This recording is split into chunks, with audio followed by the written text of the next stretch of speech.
Hello guys, तो इस video में हम वैक्यूम बम के बारे में जानेंगे। जैसा कि आपको पता है कि रूस ने यूक्रेन पे हाल ही फिलहाल में वैक्यूम बम गिराया है।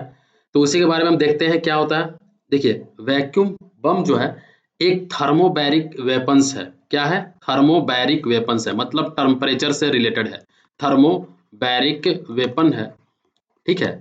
ये जो थर्मोबैरिक वेपन्स होता है, इसमें बारूद का प्रयोग नहीं होता है। जैसा कि ऑल जो बम होता है उसमें हम लोग बारूद का प्रयोग करते हैं, जबकि इसमें बारूद का प्रयोग नहीं होता है। इसके जगह जो वैक्यूम होता है उसमें उच्च दाब वाले विस्फोटक से भरे होते हैं। उच्च दाब वाले, हाई प्रेशर वाले विस्फोटक से भरे होते हैं, ठीक है। तो वैक्यूम जो बम जो होता है वो शक्तिशाली विस्फोट करने के लिए आसपास का जो वातावरण में जो ऑक्सीजन होता है उसको सोख लेता है और वैक्यूम क्रिएट करता है।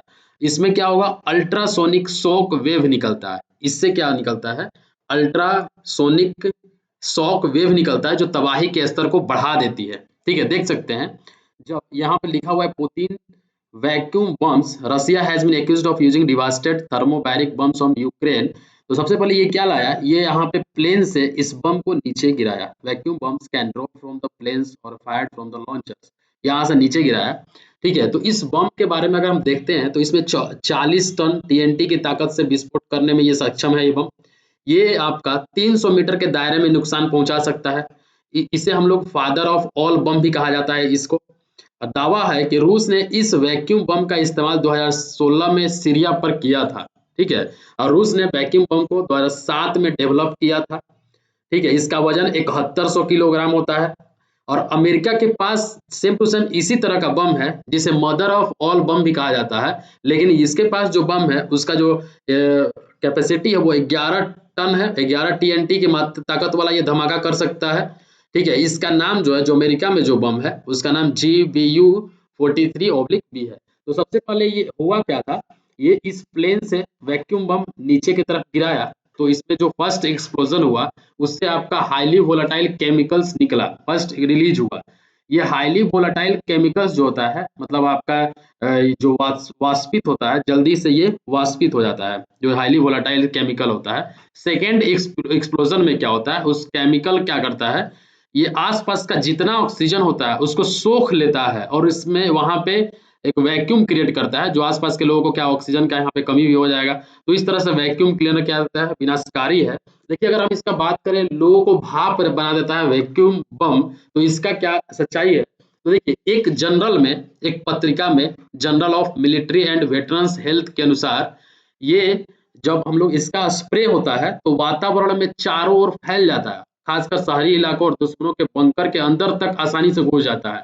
उसके बाद बम में लगा जो इग्निशन सोर्स होता है उस आग को पैदा करता है। जहां से आग लगने का होता है सोर्स, वहां से आग पैदा हो जाता है, जो बहुत तेजी से पूरे इलाके में फैलकर एक जबरदस्त वैक्यूम क्रिएट करता है। इस कारण विस्फोट की ताकत इतनी ज्यादा होती है कि घरों के छतों तक उड़ जाती है, बंकर बर्बाद हो जाते हैं और उसमें मौजूद लोगों के शरीर से जो होता है कि एकदम समझिएगा फट जाएगा, छितरे चितरे उड़ जाएंगे। उस पास मौजूद इंसान तो तुरंत भाप में बदल जाता है। दूर के लोगों पर भी इसका प्रभाव पड़ता है।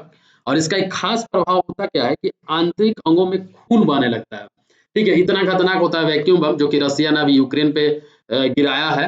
परमाणु बम जितना ही खतरनाक होता है, इस बम को हम लोग फादर ऑफ ऑल बम भी कहा जाता है। इसे परमाणु बम की तरह इसमें भी गर्मी पैदा होता है और यह धमाके के साथ अल्ट्रासोनिक शॉक वेव निकालता है जो और अधिक तबाही लाता है, ठीक है। यही वजह है कि इस बम को किसी भी अन्य पारंपरिक हथियार की तुलना में अधिक शक्तिशाली माना जाता है। और एमनेस्टी इंटरनेशनल ने कहा है कि अंतर्राष्ट्रीय मानवीय कानून क्लस्टर हथियारों के अंधाधुंध हथियारों के इस्तेमाल पर रोक लगाता है, ठीक है, इसको यूज करने के लिए। और नागरिकों को मारने या घायल करने वाले अंधाधुंध हमले करना एक युद्ध अपराध भी है।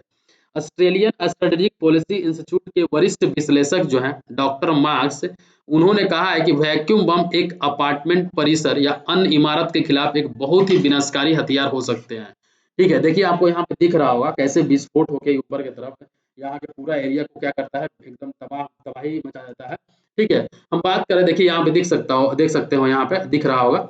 देखिए, ये जो ये आपका थर्मोबैरिक वेपन्स है, ये 1960 के दशक में ही स्टार्ट हो गया था इस पे इसका डेवलप होना, ठीक है। अमेरिका और सोवियत संघ जो सोवियत संघ से अभी रूस कट के अलग हुआ है, दोनों ने विकसित किया था इसको। और सितंबर 2007 में रूस ने अब तक के सबसे बड़े थर्मोबैरिक हथियार में विस्फोट किया है, जिससे कि 39.9 टन के बराबर ऊर्जा निकली थी।